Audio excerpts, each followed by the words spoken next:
It's tough for artists, weak-minded idiots. I mean, it's a busy life, but it's certainly a lot more rewarding than anything else you can do. And as long as you're a fairly strong person as far as knowing what you want and not letting yourself be swayed by good press or whatever, it's a really neat life. I mean, it's hard sometimes, but it's a lot harder to dig ditches and stuff, which we've all done at one time or another. How about regrets, though? Like since none. Not as far as the business goes. No, I don't have any at all, I don't think. 楽勝だって。 No, there's some who claim that once they've attained money and fame, that they're no longer in the position to write the songs they used to be able to write. It's not. We'll know when it happens. We'll Yeah, but we're not driven by hunger or anything to write these songs. I mean, we never had a lot of money, certainly when we started out, but it wasn't as though we were desperate, the starving artist theory. I can't really see losing any edge just because I have money. Who does the majority of the songwriting anyway? Everybody. It's just a complete. Well, when we're sitting around, all of us will play around with a musical instrument. I mean, I do that just because I enjoy it, not because I feel like I have to write a song. I'll sit around the house and play guitar because I like to. And I'm not going to stop liking it just because I have money. I'll make it a better guitar. Which we don't have anyway. We don't have a lot of money. What about the biggest fallacy?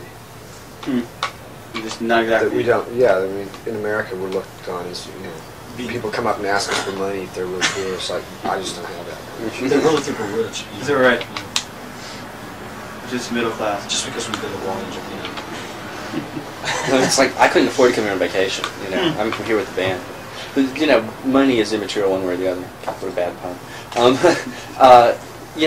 We do this because we love doing it, and certainly a whole lot of success. We sold 8 million records and had, a ton of gold teeth in the bank or whatever. It wouldn't affect what we do. We still like to sit around and play and write songs. I think the problem that most people have is that once they get all the money, they start living a real exotic lifestyle, and that might cut into it. I mean, if we were all jetting around the world all the time and, cocaine and Rolls Royces, I mean, sure, it'd be hard to write songs, but I don't think that's going to happen. When this is all over, we're going to go back to Athens and sit in our little dumps and play guitars again.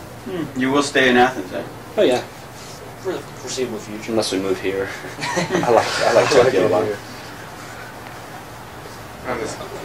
The life of a rock musician brings to mind many different ideas. What comes to mind in your own cases?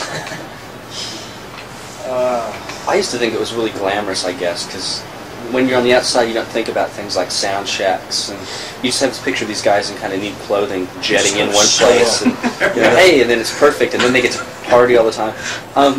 For us, it's like a really lot of work with some real strong moments of satisfaction, like the times when we play, the time when you write a song that's great, and the time when you're in the studio and you come up with something that's really good. And those are these really exciting things. And there's a lot of neat experiences. But basically, it's just a slightly more glamorous job, except for the playing itself. It's exactly the same as having a 9-to-5 job, but it's so different. It's like swapping things. When you're on vacation is when you're at home, and instead of going off somewhere. You go to all these exotic places to work. It really is weird. When I was 16, I would go to see a concert. You don't really think about it, but you just kind of assume that these people show up, and there they are, and that everything was ready and waiting for them, and you don't really think that they had to drive 12 hours to get there. Yeah, and the pressure. I remember the first few concerts I went to when I was a kid, I would just marvel at the fact that, here's a Coliseum jam-packed with people that paid $10, and they're like this, and they're watching 3 or 4 people on stage that have a lot of room to run around, and that really impressed me. And I thought, wow, look at that. I mean, they're getting paid. They're the ones that can run around and have fun. They have the lights on. And never thought about, the fact that they had to get there and the pressure of just being on stage, which, I mean, that sounds like a real, poor me. Poor me. But it is. You don't think about that when you're out there. You don't think about the space. Of course, I can't move around anyway because I'm sitting on drums. But, I mean, you're up there and just, if you don't do it, if you don't perform well, you walk off feeling really, really bad, no matter how they felt about it. So they're just pressures that are inherent that you never think about. You also have tendency to think, well, this Coliseum wants 5,000 people and they're getting $10 head. So they're making $50,000 tonight, Doesn't quite work that way. No. One thing I was wondering about, the albums do pretty well on the charts there, at least in America, and I think in Britain as well. But have you ever released any singles in the States? I know there have been singles cut in Britain. Yeah, we they put out 3. Yeah, the typical thing is that they'll reach about 80 with an anchor, and that's okay. Why? I don't understand that. We're not really a singles band Because we don't buy out radio stations to play our record. That's exactly it. It's pale that Sure, out the yeah. nose. Well, I think that most people that have hit singles have real glossy surface-like stuff that just hits you over the head. And our stuff, I think, is our better songs, but it's subtlety never really makes an AM radio. It never really has, except for maybe, the Beatles or something, and they weren't always subtle, I mean, there's some weird things get in, and we might have a hit single, but it would be kind of a fluke, I think. You did get quite a bit of push in Britain, though. For a while there, you were the darlings of the serious school of journalism there in all the magazines, interviews, plus ads for the singles. Sure, the singles still never sold very well. The albums sell okay. It's just when you listen to all the stuff that's on the radio that's immediately catchy and, just like Culture Club or something, and I like Culture Club, but when you hear this stuff and it really sticks in your mind, and our stuff it takes a little bit longer to appreciate maybe. And it starts scratching the records. Yeah, 12-year-old girls, don't, hear us once on the radio and go, wow, We're a singles band in a quieter, better world. Pardon me? We're a singles band in a quieter world. I think so. I think we'll have hit singles eventually, but it'll be like the Talking Heads or something. I've mentioned them before, but they finally had a hit single with their last record just because they persevered and they made good records all along. And they sold enough records that they had to have a hit single. I can't see us like John Waite or something, nobody knew who you are one day and then the next day have a hit single. It's just not going to happen with us. Going back to that NME interview with Michael, you said that you felt sort of guilty about what you were doing, and that if you weren't doing what you're doing now, you may be raising monkeys. I don't remember that. No, Sea monkeys. Sea monkeys. Sea monkeys. Oh, I don't know. Or maybe you said you'd raise monkeys in a monastery. Was that the one? Oh, yeah. What was that all about? I have no idea. I was on a Press roll that day. manipulation. I was probably jet lagged and Fifth interview of the day. feeling a little happy. And how do you, when we were kids, I guess teenagers, or perhaps younger, did you have the type of musical taste that sort of just stood out from everybody else? Yeah, No. I did. In high school, it hit me when I was 15. Okay, first of all, what was it? The New York New York scene. 75. A. Smith on television and their names. I found out about it by accident in the Midwest and it just completely bowled me over. Is that right? What did you see in it? I'm not quite sure. I don't know what it was. There was something about the... You lusted after Patti Smith. That's exactly right. There was something about the chiaroscuro that was so different from what was real popular in my high school, but at that time it was real heavy metal.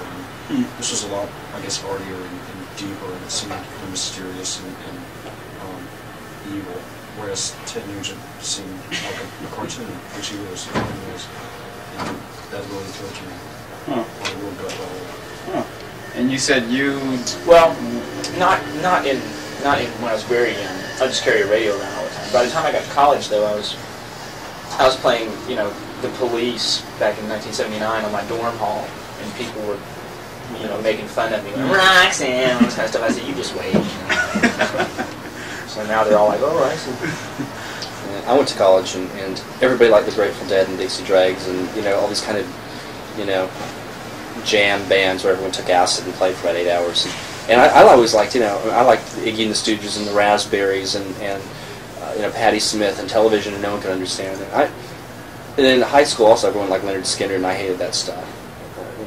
Allman Brothers. I don't know why, because I was just liked music a lot, and I always just looked farther afield than most people. Most people just listen to the radio.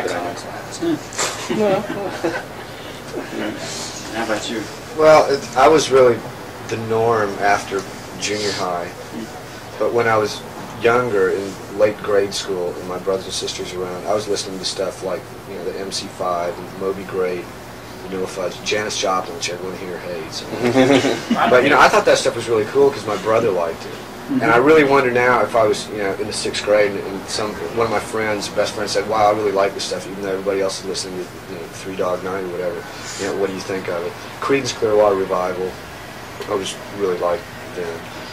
But I wasn't really, I wasn't ostracized by my friends because of my musical likes or dislikes. It wasn't that big a thing in the 6th grade.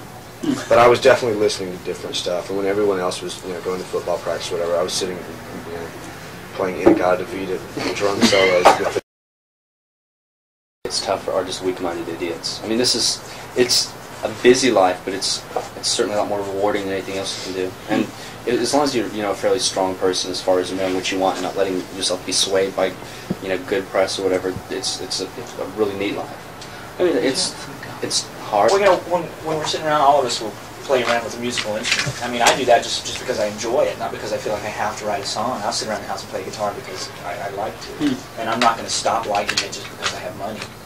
I'll make it a better guitar. which we don't have anyway. We don't have a lot of money. What are some who claim that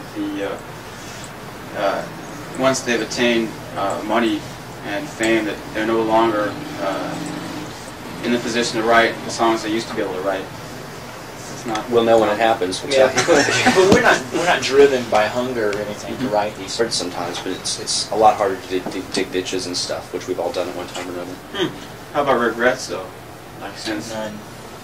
Not as far as the business goes. No, I don't have any at all. I think. そんなことないって楽勝だって not sure to you about On and on. I mean, we never had a lot of money, certainly when we started out, but it wasn't as though we were desperate, the starving artist theory. I can't really see losing any edge just because I have money. Who does the majority of the songwriting anyway? Is it Everybody. It's just a complete